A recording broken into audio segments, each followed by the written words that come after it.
There's something happening right now within your mind that holds more influence over your life than external circumstances ever could. It's not your background. It's not your job. It's not your environment or the people around you. It's your thoughts. Not the big, obvious ones you're consciously aware of, but the small, persistent, often unnoticed patterns quietly running in the background of your daily experience.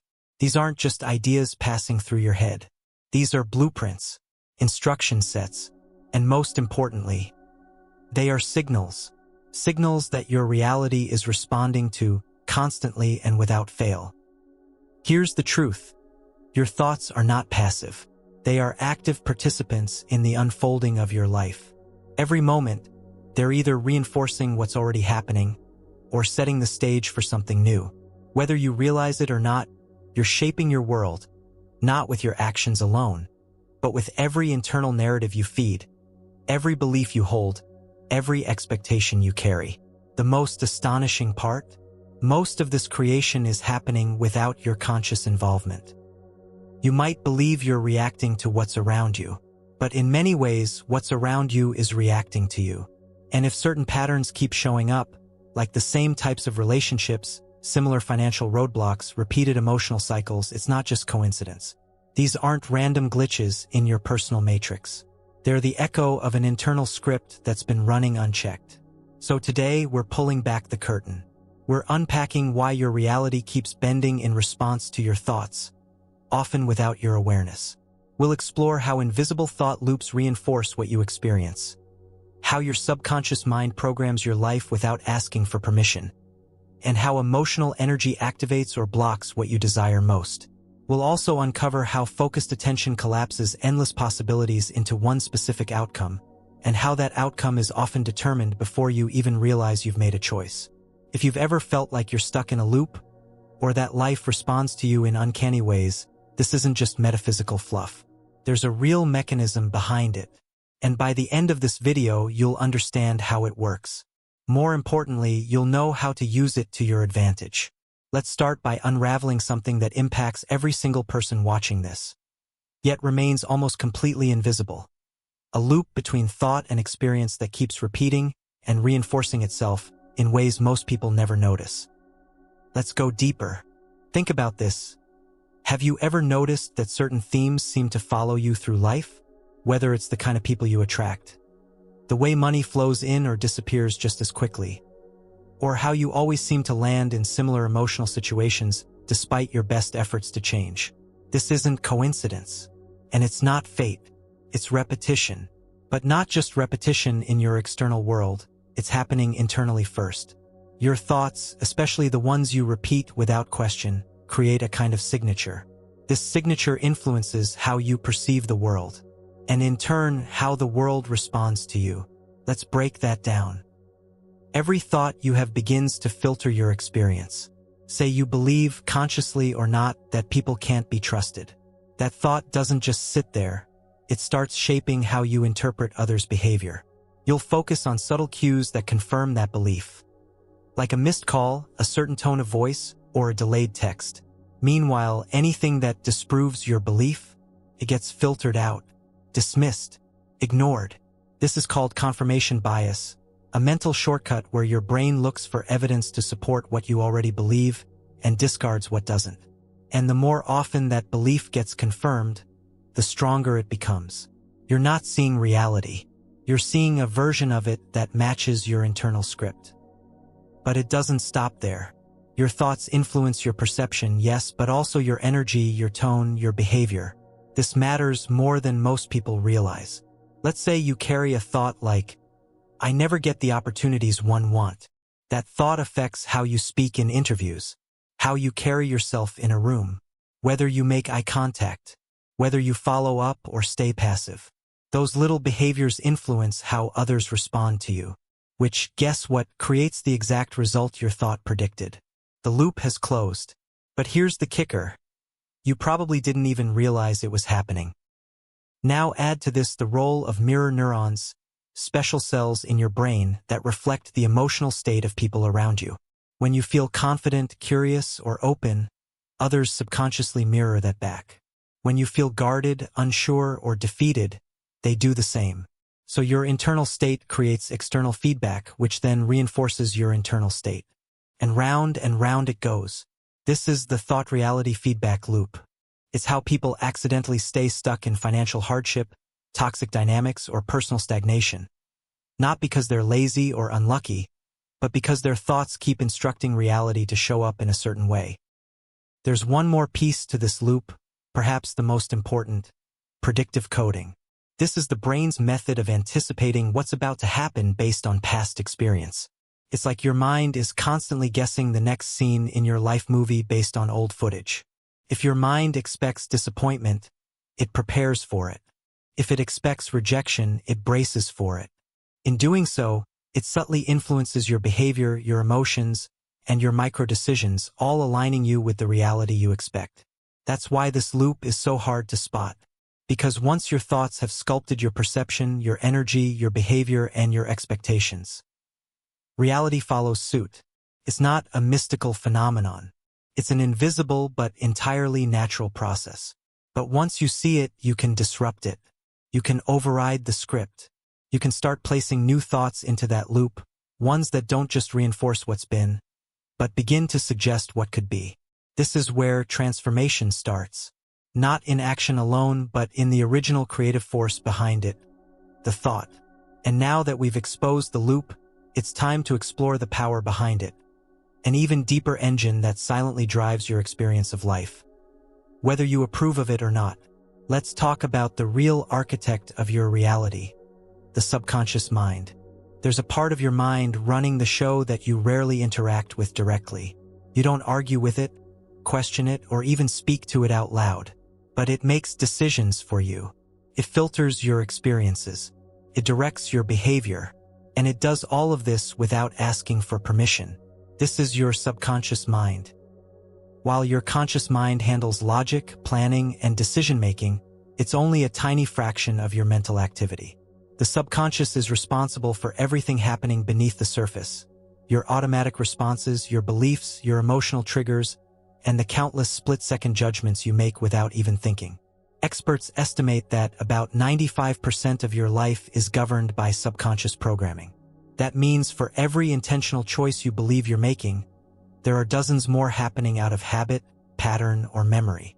And here's where it gets powerful. And potentially dangerous, because the subconscious doesn't question what it's been told. It accepts input, especially repeated emotional input, as fact.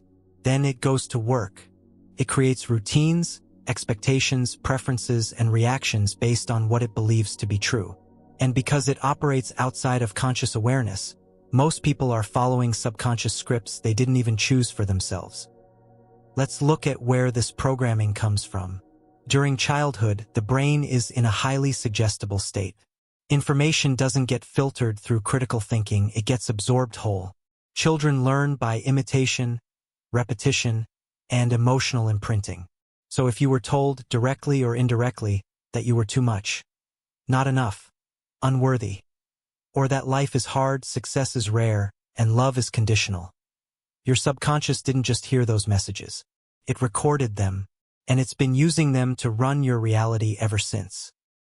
This is why certain problems persist no matter how hard you work to fix them on the surface. You may consciously want more abundance, healthier relationships, or greater confidence. But if your subconscious programming doesn't match those desires, it will silently sabotage your efforts. Not because it's against you, but because it's trying to protect the identity it believes is true. Your subconscious is designed to maintain consistency between your internal world and your external behavior. When there's a mismatch, it doesn't adjust the belief. It adjusts you. That's why willpower often fails. You can repeat affirmations all day long, but if your subconscious blueprint is built around scarcity, lack, or fear, your actions will subtly reflect those core beliefs. You might procrastinate on opportunities, undervalue yourself, settle for less, or attract situations that validate your internal doubts. This isn't bad luck. This is subconscious alignment doing its job. It doesn't care what you say. It responds to what you believe and what you've emotionally reinforced over time. And here's another twist. Your subconscious loves repetition. Every time you replay a memory, repeat a limiting belief, or emotionally rehearse worst-case scenarios, your subconscious strengthens that neural pattern. It becomes more automatic, more ingrained, more likely to play out again. Your thoughts are the blueprint, emotion is the glue, and repetition is the hammer that builds the structure. This is how thought begins to sculpt not just your perception but your outcomes. Let's take this deeper. The subconscious is constantly scanning your environment for anything that matches what it's been taught to expect. If it believes money is dangerous, it won't just ignore wealth, it will push you away from it. If it believes love equals pain, it won't just make you cautious. It will attract you to chaos or nudge you to run from stability. If it believes that being seen leads to criticism, you might feel inexplicably drained whenever you try to stand out. These aren't logical decisions. They're subconscious protective responses, but they shape your reality all the same. Now here's the good news. Your subconscious may be powerful, but it's also programmable. It doesn't respond well to force, but it does respond to consistency, to emotion, to imagery, to suggestion. This is where tools like visualization, scripting, hypnosis, and pattern interruption become incredibly effective, because they speak the language your subconscious understands. If you want to change your external world, you must update the operating system behind it. That begins by becoming aware of the thoughts you're no longer questioning. Ask yourself, what do I believe about success? What do I believe about my worth? What do I expect when it comes to love, money, or happiness? And most importantly, where did these beliefs come from? If the answer is unclear, pay attention to your life. Your subconscious leaves clues in your patterns, in the results that feel stuck, in the goals you abandon, in the habits you can't seem to break. These aren't signs of failure. They're signposts pointing to deeper programming. The moment you start observing your subconscious patterns without judgment is the moment they begin to loosen their grip. You don't have to force a new identity. You just have to stop feeding the old one. Speak to your subconscious through repetition, through vivid mental imagery, through emotional reinforcement of new, empowering beliefs. Every time you consciously feed it a better story, you weaken the old ones. And that's how you reclaim authorship. So the next time you wonder why life feels out of sync with what you want, remember, your subconscious mind isn't punishing you. It's following instructions. If those instructions are outdated, inherited, or untrue, it's time to write better ones. Because this hidden architect is always building. The only question is, what kind of world are you unconsciously asking it to create? There's a peculiar truth about how reality behaves when you start paying attention. It doesn't just sit there. It responds.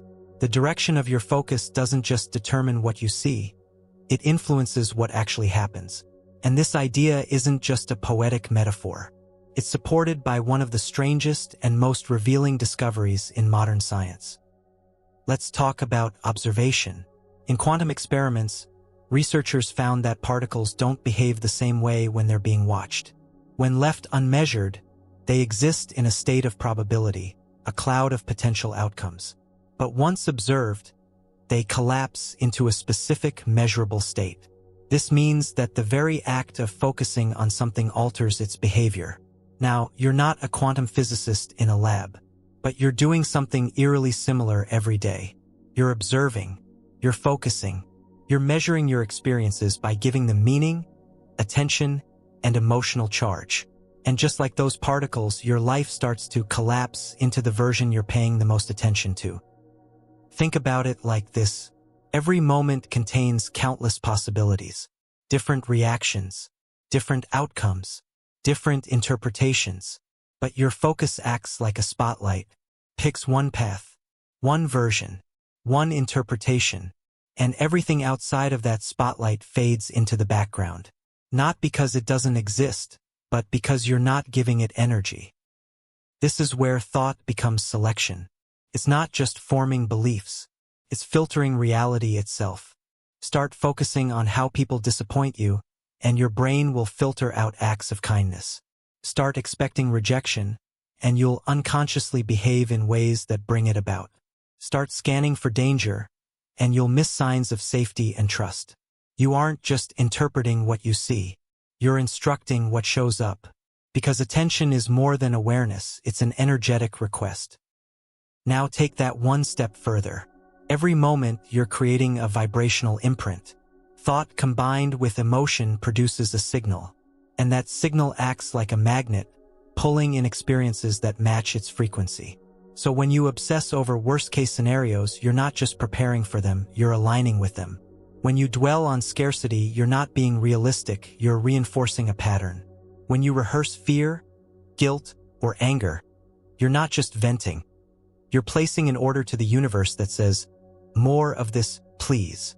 And it will listen, not because it's conscious, but because it's consistent. But here's where things get even more interesting. Because your focus doesn't just select outcomes, it locks you out of others. You might not even see the opportunity standing in front of you if you're focused on lack. You might not notice the solution to your problem if you're focused on worry. Your attention acts like a tuning fork. When you strike it, you resonate with whatever matches its tone, and cancel out what doesn't. So the version of reality you experience isn't random. It's tuned to your dominant thoughts. And the longer you maintain that frequency, the more stable that version of reality becomes. Let's break this down further. There are infinite versions of you available right now. There's the confident version, the anxious one, the successful one, the defeated one. They're all possibilities, but you can only activate one at a time. And you do that by the focus you hold most consistently. Your identity isn't fixed. It's fluid.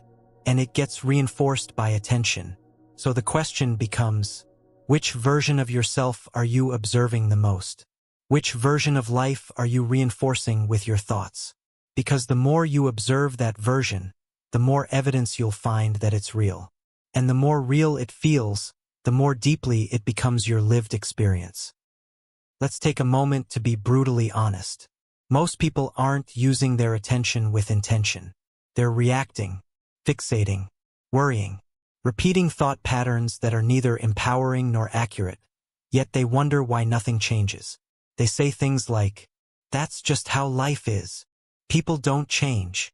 I've always been this way." No, you've always been focused that way. Shift your focus, and everything starts to move. But this takes discipline. It's easier to observe what you don't want. It's louder. It grabs attention. Feels urgent, but where you place your observation is where energy flows. And where energy flows, reality forms. This is why intentional focus is one of the most powerful creative tools you have. Not force, not effort, but refined, conscious attention. Because thought alone creates options, but focused thought creates form. Here's how you can start using this today. Start noticing where your focus goes by default. Is it constantly scanning for problems? Criticizing? Rehearsing failure? Interrupt it, not by fighting it but by redirecting it.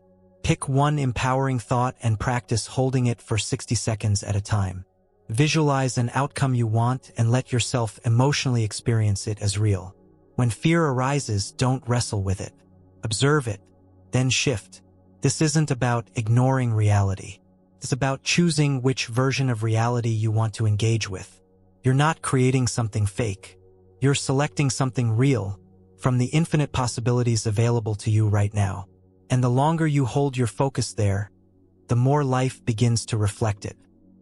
This is the quantum clue, the strange but revealing insight that nothing is fixed until you give it your observation. Which means nothing is final until you decide it is. That relationship you think will never heal. That goal you've given up on.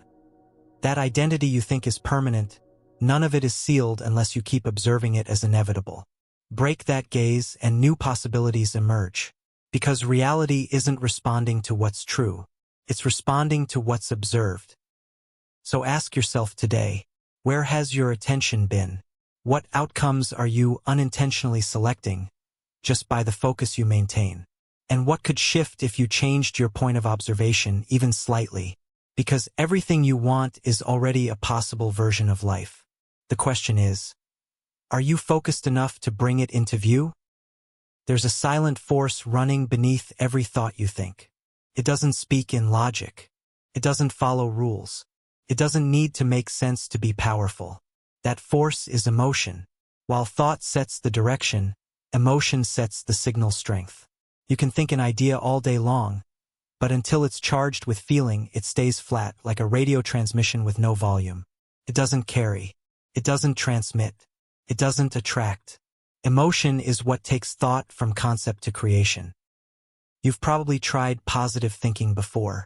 You've told yourself things like, I am confident, or everything works out for me.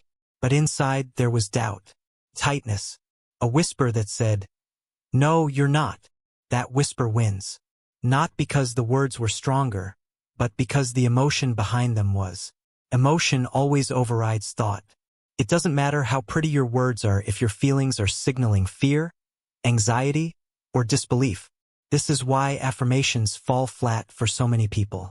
They're repeating words, but the emotional current underneath is contradicting the message. And the universe doesn't respond to your vocabulary. It responds to your vibration. Let's clarify what that means. Your emotional state is like a frequency. Just like a radio station, your inner energy is sending out a signal. That signal draws in experiences, opportunities, people, and situations that match it. When you feel gratitude, you begin to resonate with things that reflect that frequency. Unexpected blessings, kindness, support. When you feel shame or guilt, you unconsciously attract moments that validate those feelings. Criticism, rejection, self-sabotage. You don't just experience emotions. You radiate them, and what you radiate, you receive. Here's where it gets precise. Your emotions don't just broadcast in general directions. They magnetize thought into form. They determine how quickly, clearly, and powerfully your mental patterns take shape in your outer world. Think of thought as the blueprint. Emotion is the electricity that powers the construction. No emotion, no building. Wrong emotion, skewed blueprint. Aligned emotion, crystal clear creation. This is why people who feel certain without needing proof seem to manifest faster. They're emotionally aligned with the reality they expect. And reality matches that alignment. Not because of luck, because of frequency. Now let's look at how this works the other way around. Most people don't wait to feel good until they get what they want. They wait for external proof, for the relationship, the money, the approval, the result. Only then will they allow themselves to feel secure, joyful, confident, or empowered. But by waiting for reality to change, they hold themselves in the frequency of lack. And that frequency delays the very thing they want. This is the emotional paradox. You have to feel as if the thing is already real before there's evidence. You have to align your emotional state with the version of life you want before it shows up. That doesn't mean pretending. It means training your internal response. It means choosing gratitude before you see results. Choosing trust while uncertainty still lingers. Choosing joy in moments where it doesn't seem logical. Because those emotions don't just color your day. They shift your frequency. This is where people get confused. They think, I'm not going to fake it. That feels dishonest. But this isn't about faking it. It's about activating the feeling as a tool. Not a mask. Not a performance. But a tuning mechanism. You're not pretending everything's okay. You're training your system to resonate with a version of life where it already is. And that's when the outside begins to match the inside. Let's break this down into a simple example. You want abundance. You say abundance-based thoughts. I am wealthy. I attract money easily. But your dominant emotion is worry. You check your bank account constantly. You rehearse fear. You feel stressed. The signal is mixed. Thought says one thing. Emotion says another. The stronger of the two, emotion, wins the transmission. So even if your mind is full of affirmations, your frequency is still scarcity. And that's what your life continues to reflect. But here's the shift. Instead of just saying, I am abundant, begin to generate the feeling of abundance. Not by needing proof, but by tuning into anything in your life that already feels expansive. Could be the freedom of a quiet morning, the warmth of a genuine conversation, the comfort of a safe space you've created for yourself. Focus on that feeling. grow it, multiply it, because as you expand the emotional vibration of abundance, you're tuning yourself to receive it in new ways, not from desperation, but from alignment. This applies to everything. If you want love, feel connection now. If you want success, feel certainty now. If you want peace, feel surrender now. Not in a future tense mindset, but in the present moment with deliberate choice. Your nervous system doesn't know the difference between a deeply imagined emotional experience and a real one. So the more you rehearse a feeling, the more natural it becomes.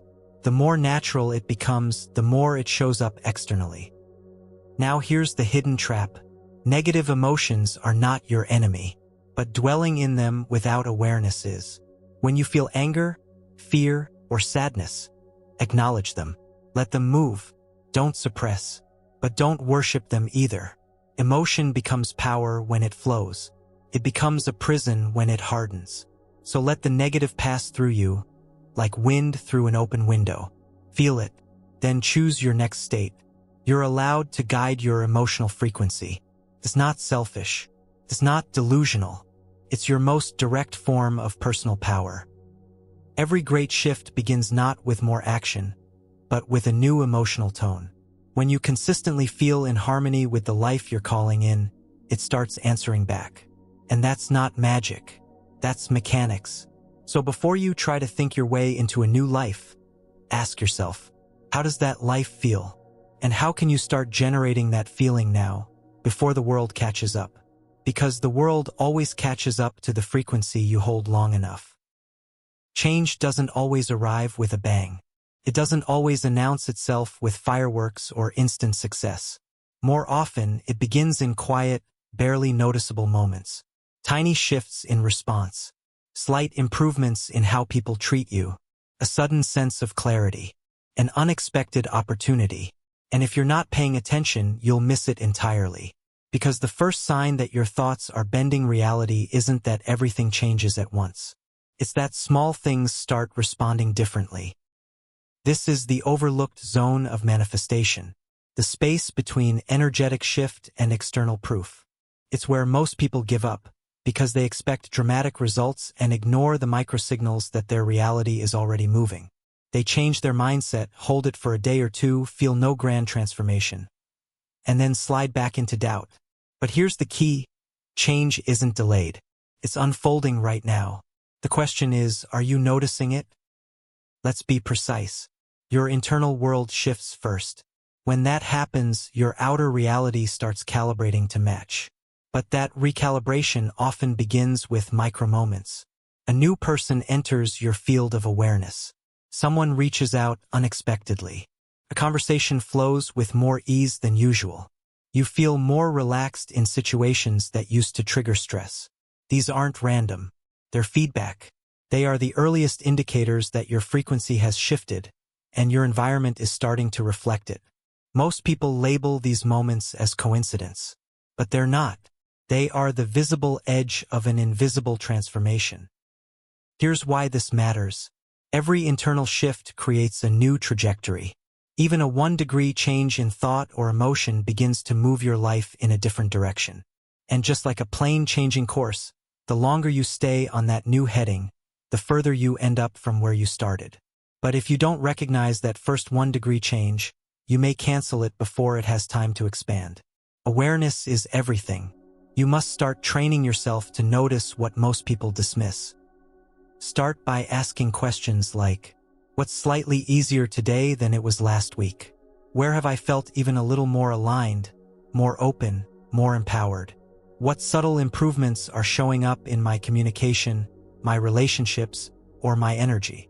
These small indicators are the first signs that your internal work is taking hold.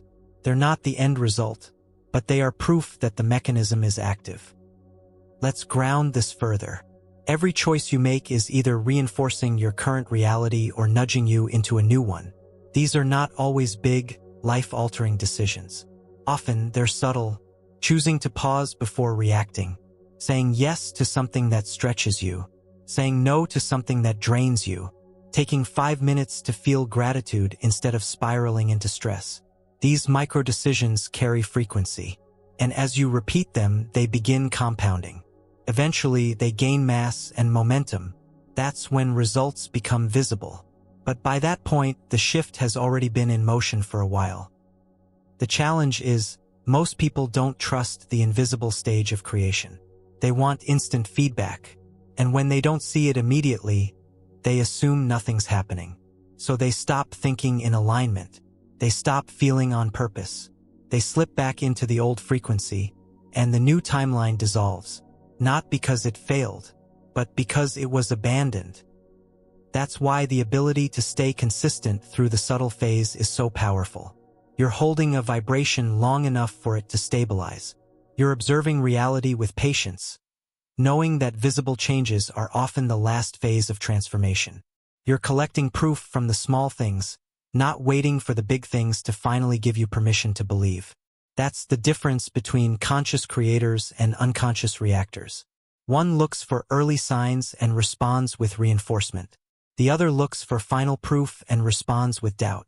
Guess which one creates faster? Now let's go even deeper. When your thoughts shift, your body language shifts. When your body language shifts, people treat you differently. When people treat you differently, you start perceiving yourself through a new lens. And just like that, the micro-moment becomes a macro change. It may have started with a thought like, I am safe, or I trust the process. But that one thought adjusted your posture. That posture changed how someone reacted to you. That reaction boosted your confidence. That confidence led to a new choice. And that choice created a ripple effect. This is how your thoughts begin bending reality immediately. Not in obvious grand gestures, but in quiet chain reactions. Here's what to do with this understanding. Start treating every small shift as meaningful. Start celebrating the early signs. Start anchoring yourself in the awareness that if something feels even slightly better, it's working.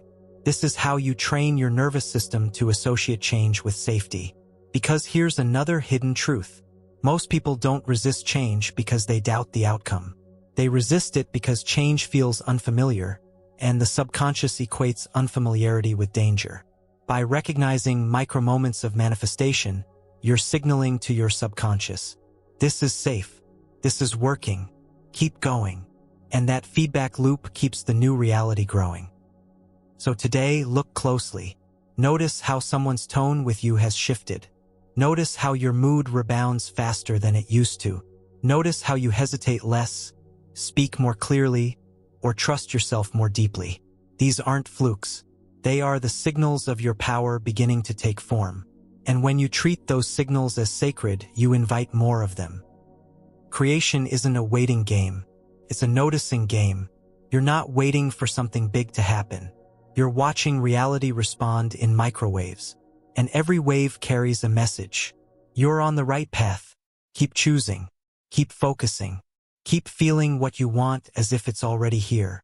Because the more you do that, the stronger those ripples become.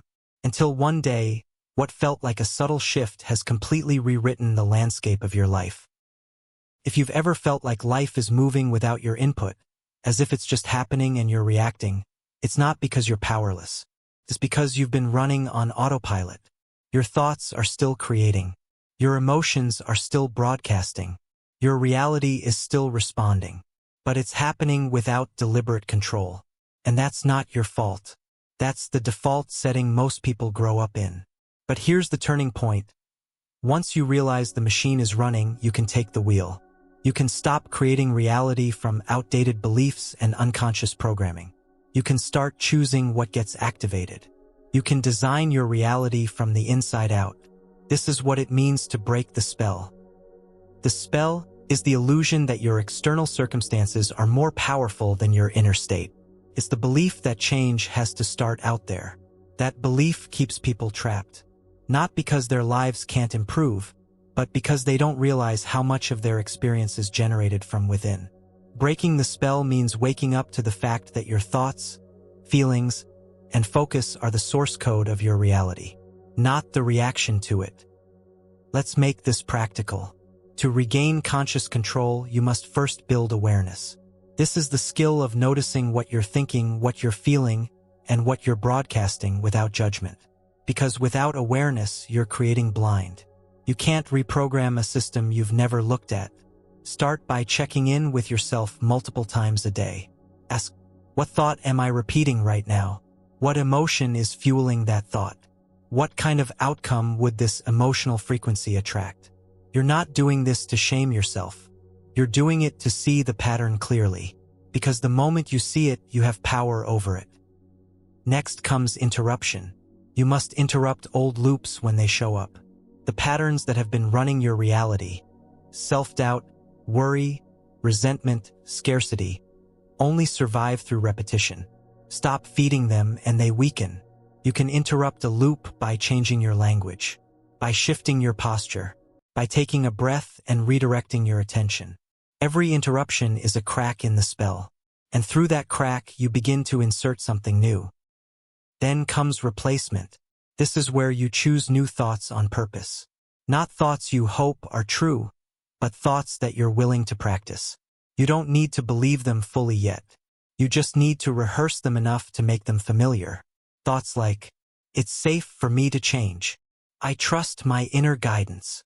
Life responds to me. My emotions are my compass, not my enemy. Attach these thoughts to emotional states. Visualize them. Speak them out loud. Feel the resonance. This is not wishful thinking. This is repetition-based reprogramming. And repetition is what your subconscious responds to best. Now integrate stillness into your daily routine. Stillness isn't about clearing your mind. It's about separating from your conditioned thoughts long enough to stop identifying with them. Sit in silence. Breathe. Observe.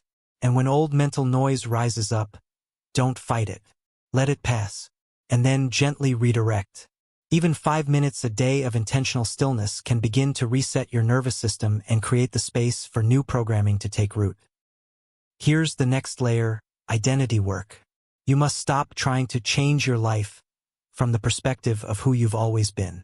That version of you has limitations, beliefs, and filters that don't belong to the life you want. To access a new reality, you must begin aligning with a new version of you. Ask, who would I be if I already had what I'm seeking? How would I think, feel, move, speak, and decide? What would I no longer tolerate, chase, or explain? Then start acting like that version now. Not perfectly, not all at once, just consistently enough to shift momentum. Because the more you identify with that version, the more natural it becomes.